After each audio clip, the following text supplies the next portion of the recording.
ان ابن عباس، باقی روایت کا نام چھوڑتے ہوئے، یہ نہ کہیں کہ میں نے خیانت کی ہے، باقی روایت کا نام چھوڑتے ہوئے، ان ابن عباس و ابن مسعود انه كان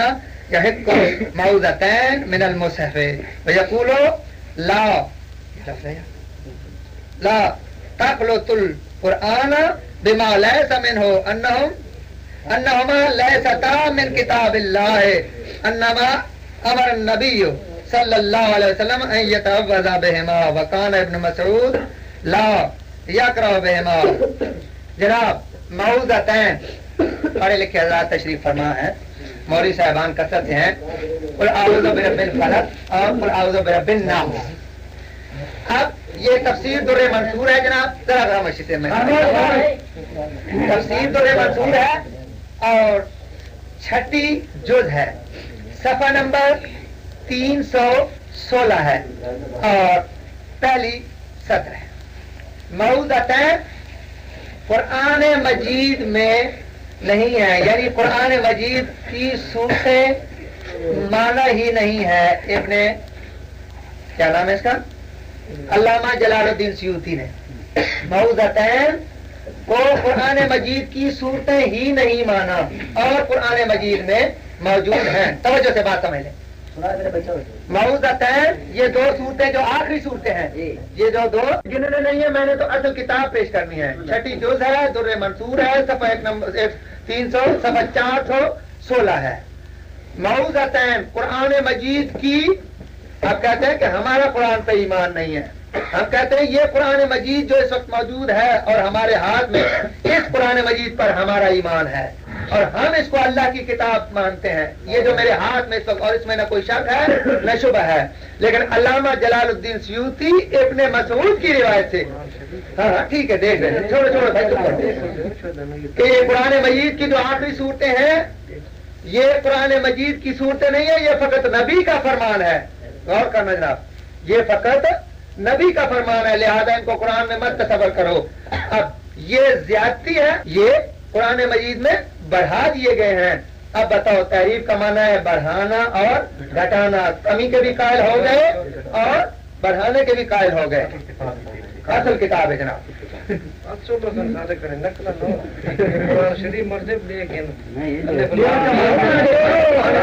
اشرف علی تھانوی کا ترجمہ ہے جناب۔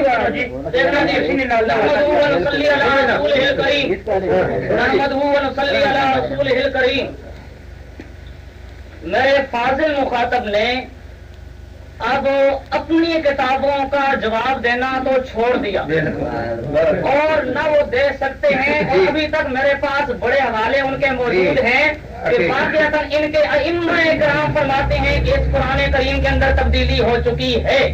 میں نے حضرت علی المرتضیٰ سے، امام باقر سے، امام جعفر صادق سے پیش کیا ان کے سامنے، اس کا یہ قطعاً جواب نہیں دے سکے، اور اب یہ کہتے ہیں کہ جی تمہاری کتابوں میں لکھا ہوا ہے۔ اس سلسلے میں انہوں نے فتح القدیر پیش کی۔ میں نے ان کو کہا کہ پہلے ہم نے یہ بات طے کی تھی، جس کتاب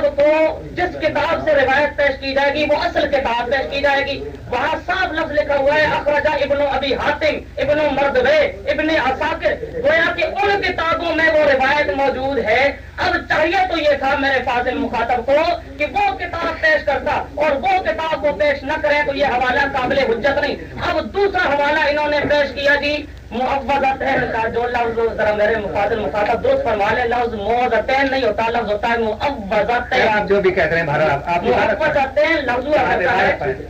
وہاں اس کے متعلق لکھا ہوا اخرج احمد، اخرج احمد والبزار والطبرانی وابن مردوے۔ یہ ان کی در منصور کی اپنی حدیث کی یہ کتاب نہیں، یہ میں اپنی باری آپ کی باری بولا تھا، آپ کیوں بولتے ہیں؟ میں بالکل نہیں بولا، آپ جو مرضی ہے کہتے رہے۔ اخرج احمد، اخرج احمد مسند احمد کی جو روایت ہے، والبزار مسند بزار کی روایت ہے، طبرانی کی روایت ہے، اس کی اپنی روایت نہیں۔ اور اسی روایت میں آگے لکھا ہوا ہے واخرج طبرانی، میں پیش نہیں کرنا چاہتا کیونکہ طبرانی میرے پاس نہ موجود ہے نہ کچھ، انہوں نے پیش کیا اسی کو رد کرنے کے لیے کہہ رہا ہوں، ساتھ آگے موجود ہے فی الاوسط بسند حسن عن ابن مسعود، حضرت عبداللہ ابن مسعود سے روایت ہے عن النبی صلی اللہ علیہ وسلم قال لقد انزل علی آیات لم ينزل مثل علی مثلهن المعوذتین۔ عبداللہ ابن مسعود خود فرماتے ہیں کہ معوذتین قرآن ہے اور نبی کریم صلی اللہ علیہ وسلم پر ان کا نزول ہوا۔ یہ موجود ہے آپ کی کتاب جو انہوں نے پیش کی، ان کی کتاب سے ان کے خلاف مسئلہ میں نے نکال دیا کہ عبداللہ ابن مسعود تو فرماتے ہیں کہ رسول اللہ صلی اللہ علیہ وسلم پر معوذتین کو نازل کیا گیا، اس لیے یہ روایت ان کو کام زیادہ نہیں آ سکتی۔ اور اس کے ساتھ آگے بات سنیں جی، میں آپ کے سامنے پیش کر رہا تھا یہ تفسیر صافی ہے، تفسیر صافی ہے ان کی۔ میں نے آپ کے سامنے امام باقر سے، امام علی مقام امام علی المرتضیٰ سے، امام محمد باقر سے، امام جعفر صادق سے روایات پیش کی کہ واقعتاً یہ قرآن کریم کے اندر کوئی تبدیلی کے ساتھ چپ کر انہوں نے کیوں نہیں کہتے ہو جو مولوی صاحب بولتا کہ ایک دم کچھ نہیں ہوتا۔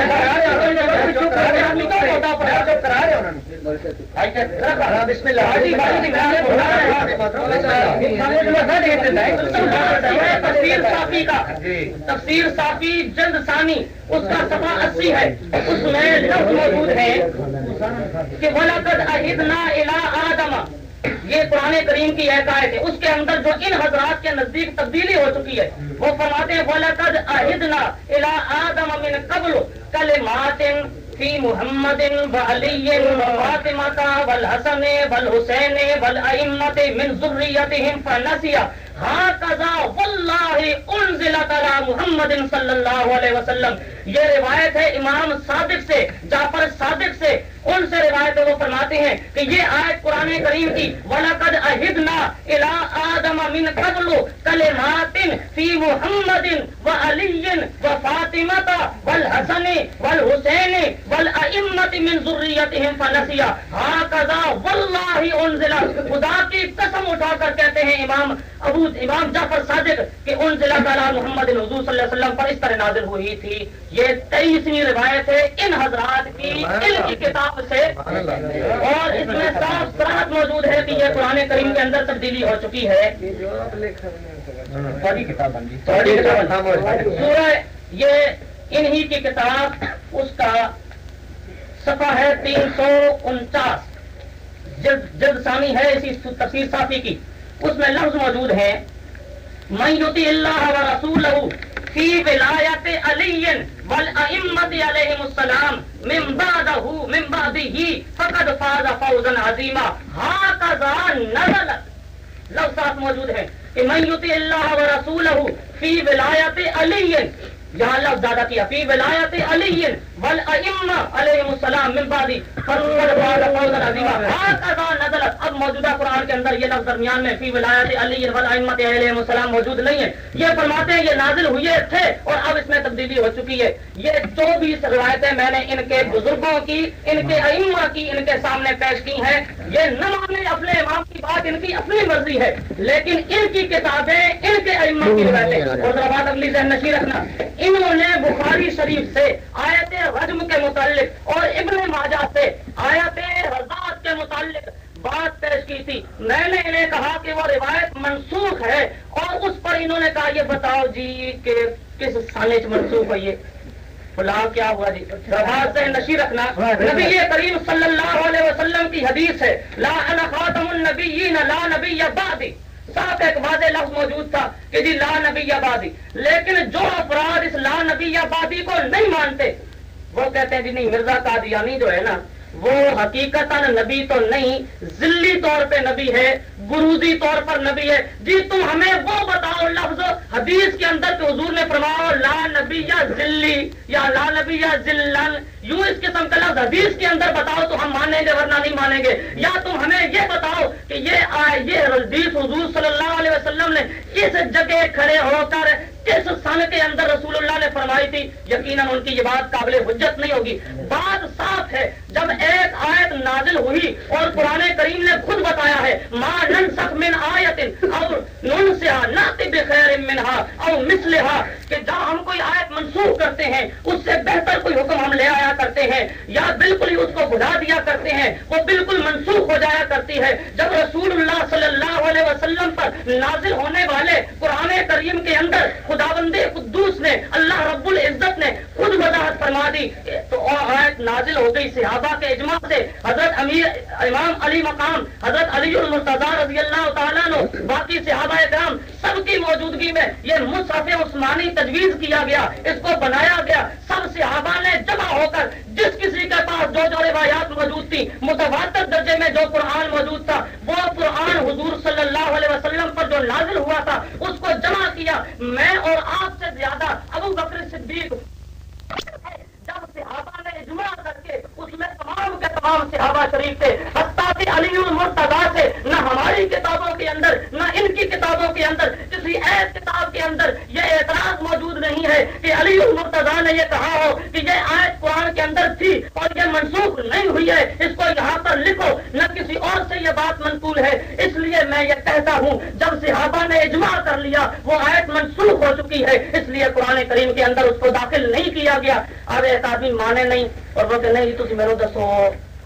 کدو ہو جائے کس سال نے تو ہوا فلاں ہوا، یہ نہ ماننے کی بات ہے، یہ ماننے والی بات نہیں ہوتی۔ اور اس کے ساتھ میں آپ کے سامنے پیش کر رہا ہوں کہ 24 روایتیں ان کے بزرگوں سے، ان کے اماموں سے جب میں پیش کر رہا ہوں، آخر کیوں نہیں اپنے اماموں کی بات کی طرف توجہ کرتے؟ میری جو روایت وہ پیش کرے میں جواب دے رہا ہوں کہ فلاں روایت انہوں نے فتح القدیر سے پیش کی ہے، حالانکہ فتح القدیر کی اپنی یہ روایت نہیں ہے، اس نے صاف کہا ہے کہ ابن مردوے کی یہ روایت ہے، تو یہ پیش کرے ابن مردوے کو۔ انہوں نے عبداللہ ابن مسعود کی روایت در منصور سے پیش کی، حالانکہ وہاں اس نے صاف لفظ کہا ہے کہ یہ امام احمد نے مسند احمد کے اندر اس کو نقل کیا ہے، تو انہیں چاہیے تھا یہ مسند احمد کو پیش کرتے، اس کو باصنعت طور پہ پیش کرتے، لیکن وہ تو کر نہیں سکتے۔ ادھر ہم پہ بھی اعتراض نہیں کر سکتے، اس کا جواب ملتا ہے خامہ خاطر اس کو دہراتے ہیں بات کو۔ بات صاف ہے، جو آیات منسوخ ہوئی ہے وہ یقیناً منسوخ ہے، نسخ کرنا اور بات ہے، تحریف کرنا اور بات ہے۔ پہلے میں وضاحت سے کہ یہ بات کہہ چکا ہوں،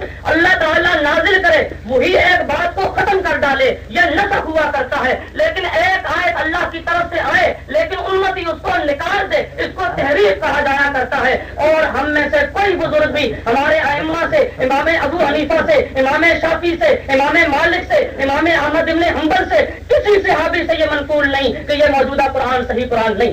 مولانا صاحب یہ الفاظ دیکھیے، یہ نسخ ہے یا سقط ہے؟ آپ کہتے ہیں منسوخ ہو چکی ہے، یہ سقط ہوئی ہے یا منسوخ؟ بسم اللہ بسم اللہ یہ الفاظ جھوٹ بولنے کا بھی کوئی علاج میں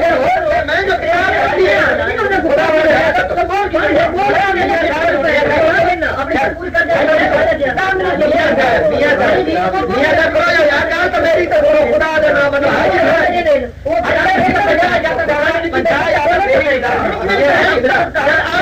آپ کو نہیں کہنا چاہیے تھا۔ جب کتاب سامنے ہے اور کتاب بھی سیاہ سٹہ میں سے ہے، ابن ماجہ ہے، اور الفاظ آپ کے سامنے پیش کر رہا ہوں یہ نسخ ہے یا سقط ہے، تو پھر آپ کیوں جان بوجھ کر اس کو مطلب تغیر کر رہے ہیں، بدلا؟ آپ اپنے بات پیش کریں، نہیں آپ الفاظ آ کر پڑھے لکھے ہو،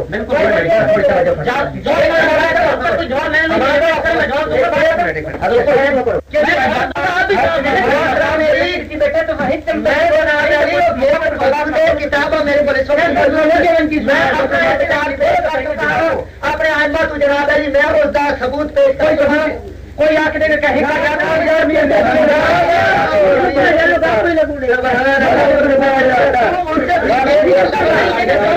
آپ کے آئمہ سے میں نے پیش کی، آپ کی روایتیں، آپ کی کتابیں ہیں، آپ کے اماموں کی روایتیں ہیں۔